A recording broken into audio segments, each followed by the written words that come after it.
listening to Free Talk with MrB.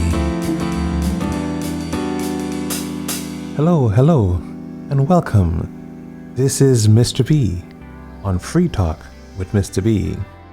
Our guest today gives us a fascinating highlight into her view of her work scene in many parts of the world. This is someone who makes himself quite uncomfortable in every situation so as to be comfortable in every situation, and suffers collateral learning. No, not collateral damage. Collateral learning. Let's stop talking about it and listen in. Let's go straight to her because this is Free Talk. Free Talk with MrB. Hey, hello. Hi, Bertrand. Hey, how are you? I'm doing fine. Welcome to Free Talk with MrB. How are you? Okay. I'm very well. I'm very, very well. It's the sun is just setting, or is just set. So it was a lovely day. The breeze was blowing. Can't really complain or ask for anything more than that. Definitely not having been in Dubai for 4.5 months. It's a blessing. The highest of.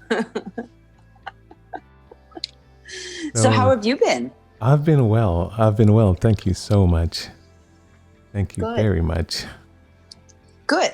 Yeah, That's fantastic. That's always good to hear. Yes, I went back to the US for a couple months now, back in Dubai. Okay. My audience might want to know where you are if you're at liberty to say, and to tell us a little bit about you. Okay. So I'm in Iraq. I'm in the northern Kurdistan region right now in Irbil. And a little bit about myself. Okay, well, I am a very proud Canadian at birth.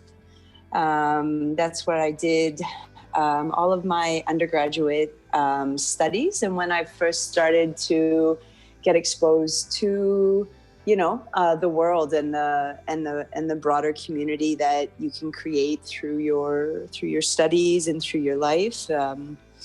After that, I lived in New York for a while, and I did both of my masters there. And Nice. I worked for a consulting firm, and I did consulting for the New York City Department of Education.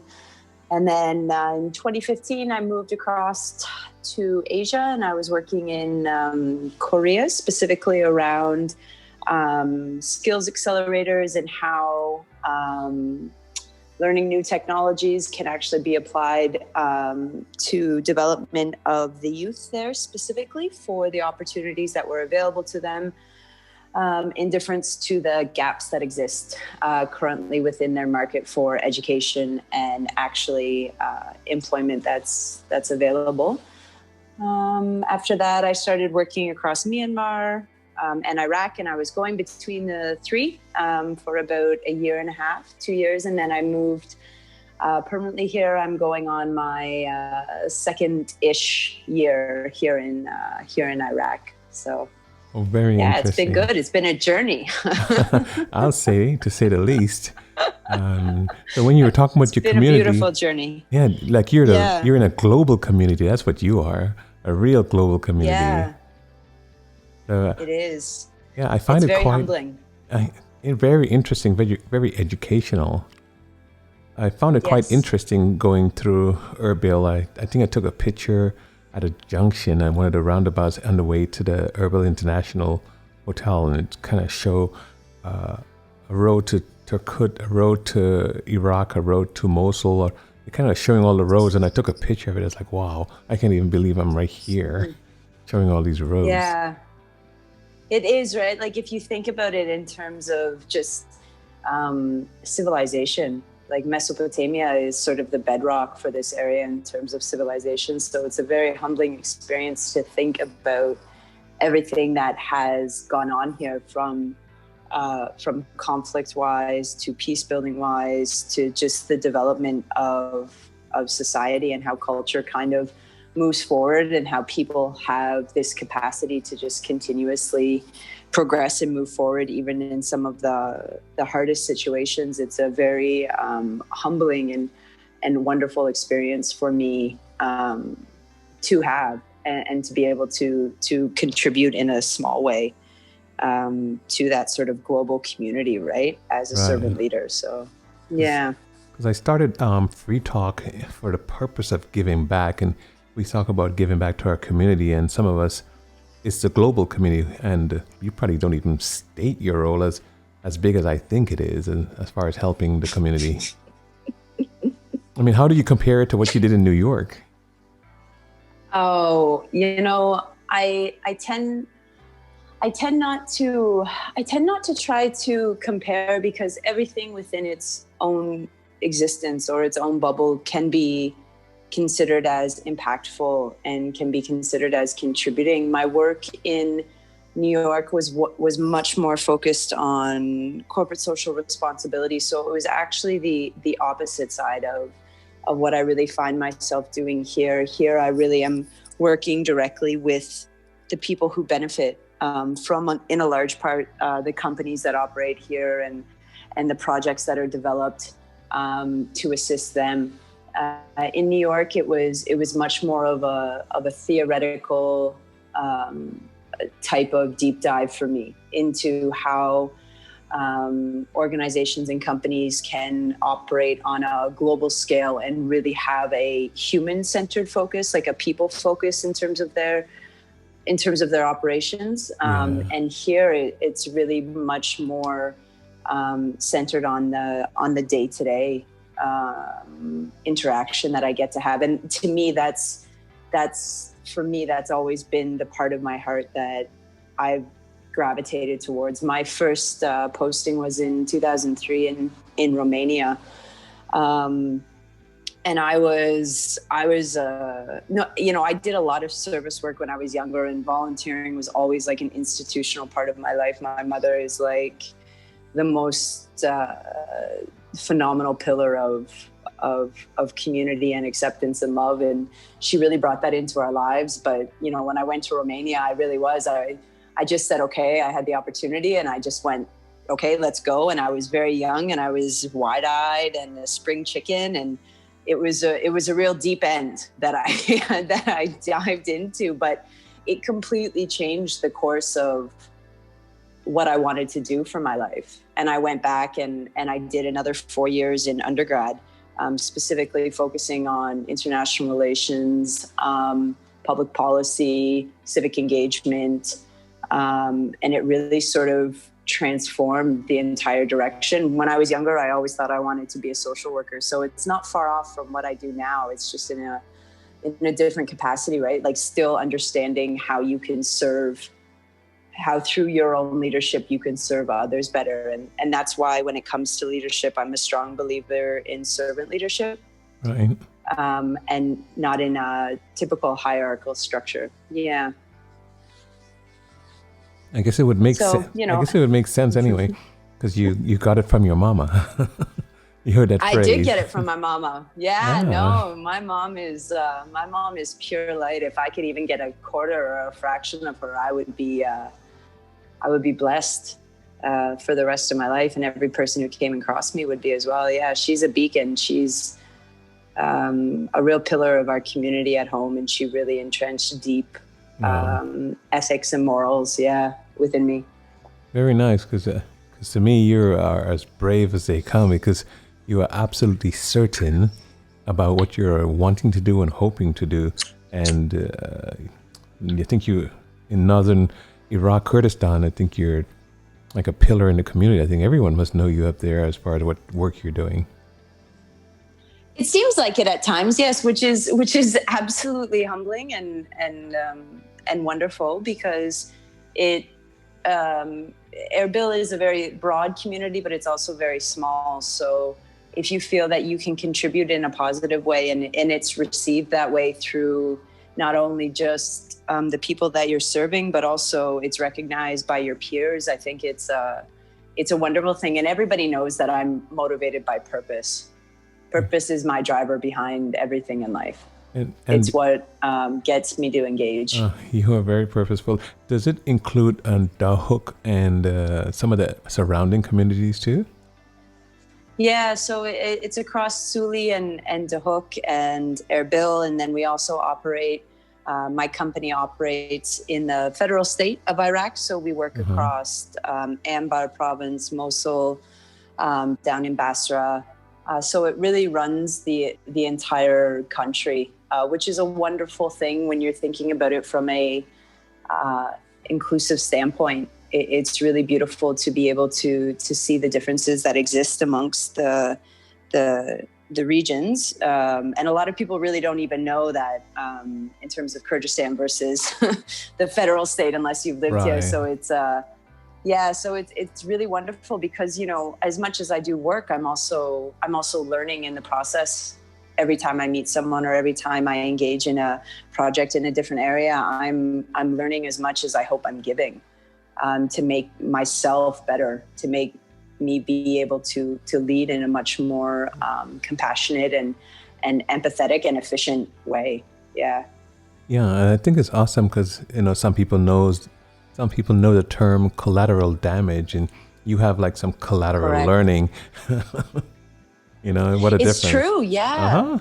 It is. It really is, and it really is the onus on the individual, and that's what I love, to empower yourself to learn and apply and learn and apply. It's like that constant iteration cycle, right? Yeah. So you develop, you implement, you recognize, you analyze, and then you apply, right? So it's that constant iteration cycle that I really love, and being able to be right here and to see the direct impact in terms of the work that you're doing is it's humbling, and it's a very rewarding experience. So I get as much out that I hope I give to other people as well. And I wouldn't doubt that you do. I had like out of the university in the petrochemical engineering degrees, about 15 students came through in my class, and they were out-eagering everyone because they were eager to learn whatever I had to offer. I'm sure you have run into those same kind of experiences where it's so refreshing to have the student interested in learning all that we had to offer. So up in Irbil, that's what was going on with me. So I was so glad to share. How did you run into most of that? So, you know, it's really interesting because I do, so the company I have here, we have consulting, and then we have our training institute. And so we work with companies and organizations on a number of different thematic areas.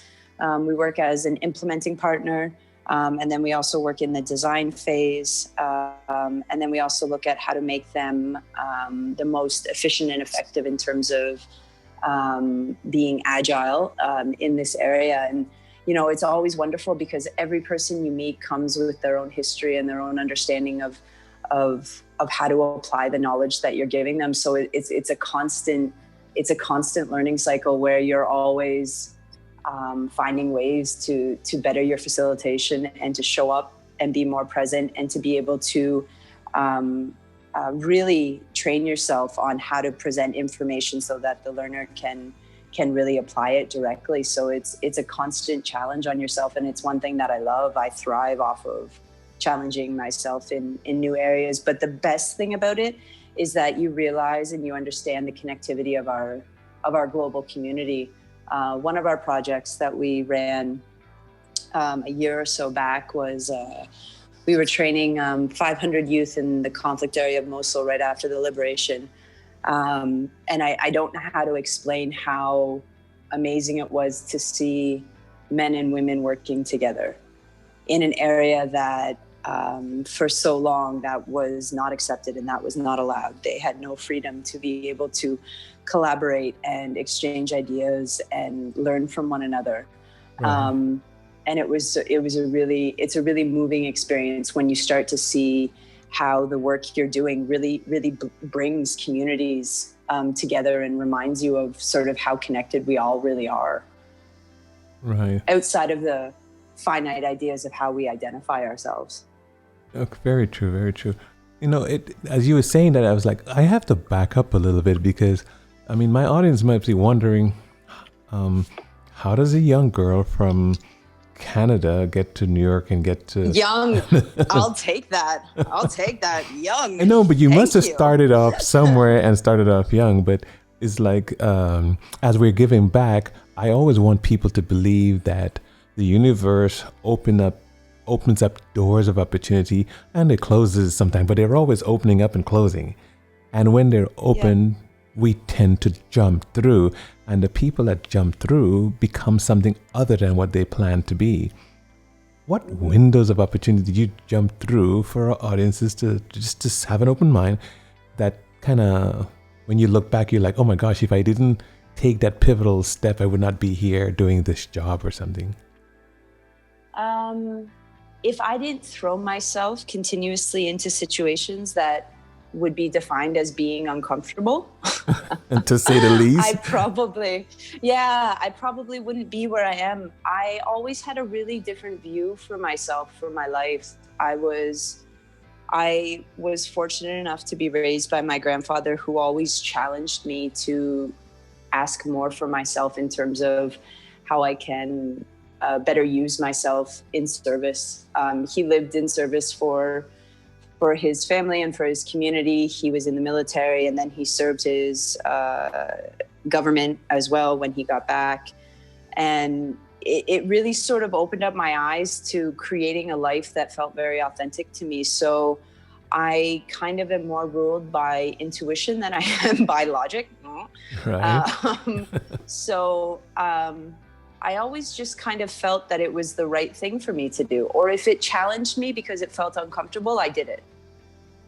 Because I knew it would either be a lesson or a lesson and a learning opportunity for me, no matter however way it came out, right? I would always grow from it, and I would always learn more about myself. So I always challenged myself to put myself in situations where they were not easy and I couldn't be complacent, and I really had to deep dive. When I moved to Romania, probably that was one of the most pivotal points in my life, because it really gave me the opportunity to understand myself better and understand why maybe a career in social work wasn't the best for me, just on how my composition is and how you have to be a social worker. But it did redirect me in an area where I could ask the bigger questions. And then I moved. I very, very randomly applied to and this is so humbling, but a very highly selective program in New York that accepted 30 students.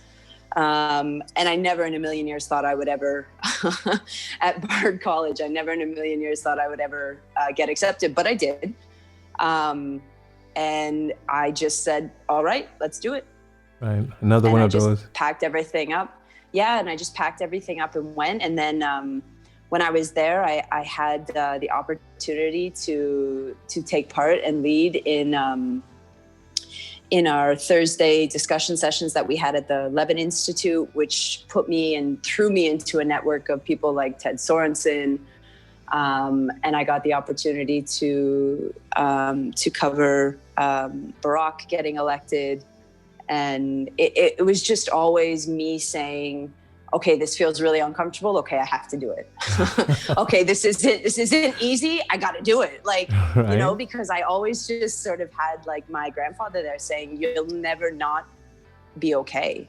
You will always learn something from everything. And there is no failing. It's just a continuous learning process. So nothing to me is ever defined within the confines of good or bad or right or wrong. It's what challenges me to grow.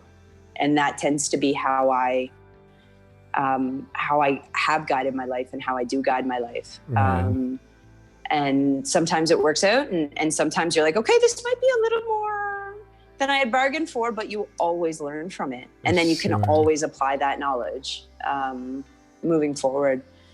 Yeah, so, Myanmar was a beautiful opportunity for me when I first started working there, and it was yet again another deep dive into very much of an uncomfortable, unknown situation for me. But it wasn't.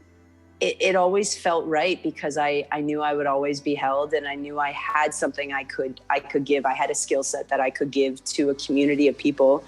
And there, really, the project was focusing on solar energy, electrification, and small micro enterprise development for rural villages.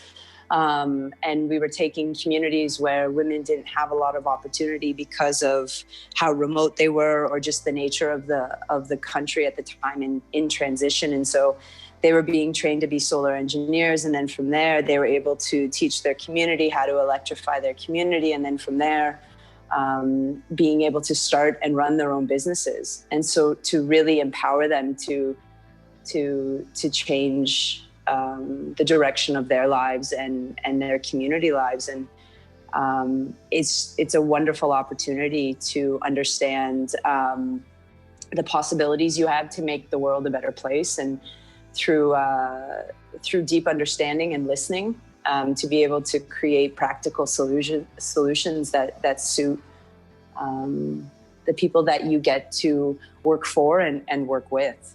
Yeah. So, yeah. Well, Myanmar and Kurdistan is two extreme different cultural groups, and the topography is just completely different.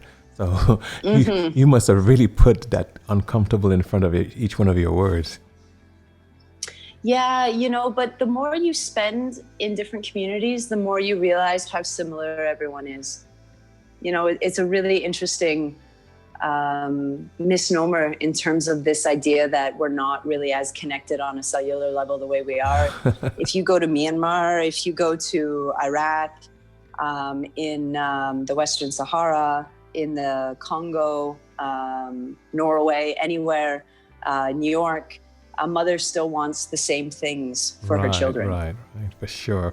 Do you know what I mean when I say that? Oh, so there's on such a cellular level, there's such a connectivity that it's wonderful when you really have the opportunity to kind of amass this sort of global perspective. And I feel so fortunate that I have had that opportunity, that then you can apply that to the work that you do. And you can bring that to other areas that maybe for a stroke of luck just haven't been as fortunate to have that sort of expansive perspective that you have. And I really believe there's a certain level of expectation you should have on yourself to do that, because you've been so fortunate, right? Right.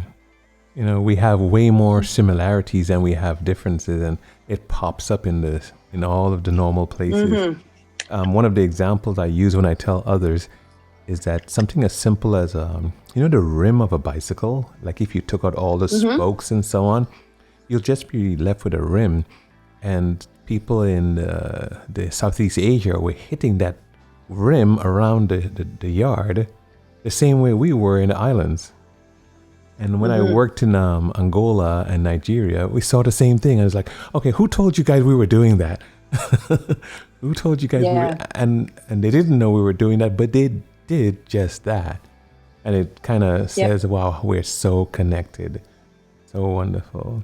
You probably have... It is. It's really beautiful. Yes. You probably have so many stories.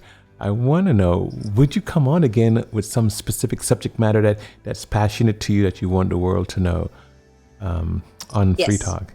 Very, very nice. Yes, I would. I do have a question before you go, though. Let's say one of your universities, you have so many degrees.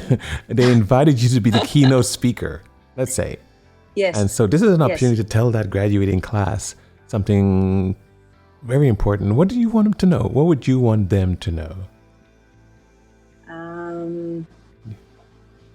The most important gift you can ever have in your life is a compassionate heart.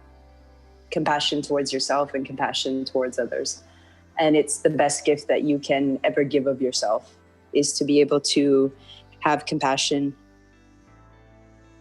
Very, very good. Because the world needs a lot of that right now. A good amount of compassion, a good amount of empathy. So I really, really enjoyed having you on, and I really appreciate that. And mostly I look forward to you coming on again, because I just know you have a lot of stories and a lot of subject matter, and some things that are more passionate to you even than we've probably heard even tonight. So there we go. Hey, you're back. Hey, there we go. Yeah, so that would probably be my, I honestly believe that skills can be taught, but the depth of yourself in terms of how you want to show up in this life, and understanding how important connections are and how you interact and relate with people is what really will define a large scope of how successful you are in your work and in your life. So that would probably be it for me. Very true. Like we were saying, all of that compassion, the empathy is something that's really needed in the world today. So it is, yeah. It's fundamental global changer. Right. Oh yeah, I wanted to say thank you so very much. I really appreciate you coming on Free Talk with MrB, and I really look forward to having you on again. Yes, me too. Thank you so much for asking me. It was such a sincere pleasure. Okay. And I look forward to seeing you when I'm back in Dubai. Oh, for sure. I'll be up in Irbil again very soon. Also. Oh, okay, brilliant. So we'll maybe here then first. Right. You take care and talk to you again. You too. Bye-bye. Okay, bye.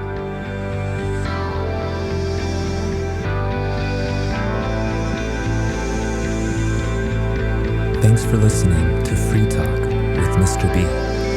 Please remember to subscribe and turn on notifications so you don't miss the next episode.